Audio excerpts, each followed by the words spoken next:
All right, thank you, Eric. The pandemic not just creating a public health crisis, but a mental health crisis, too. In fact, doctors say reports of anxiety and depression have tripled over the past year. We're learning how exercise can play a big role in improving your mood in this week's Medical Moment. It's definitely been a tough year for people, understandably. Dr. Alan Richards, a clinical psychologist with Spectrum Health, knows how much the pandemic has impacted people mentally and emotionally. I think at a minimum, the majority of people are dealing with elevated stress as compared to they were before the pandemic. And we're also definitely seeing rising rates of depression and anxiety. And while easier said than done, Dr. Richards also knows that a healthy lifestyle can be a game changer. Getting enough sleep, staying socially connected as much as we can, eating a healthy diet. And one thing we know for sure that has a really positive impact on mood is exercise.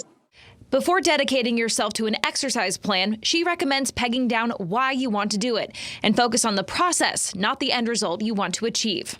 I think a lot of times when we approach exercise, we have the end goal in mind of a certain amount of weight we want to lose, right? The way we want to look. And in order to do that, that takes long time in order for that to be healthy and sustainable. And so it can get really frustrating, especially when there's understandable plateaus in that journey.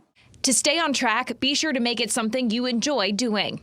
If it feels like a chore and you don't want to do it, you're probably going to be less likely to do that. And keep in mind, exercise doesn't just mean spending an hour on the treadmill. So get creative and reap all the health benefits and a nice mood boost. It can be dancing with your family. It can be playing Wii Fit. Can be doing sporting activities. And so really trying to find the things that you connect with can make that easier in the long term.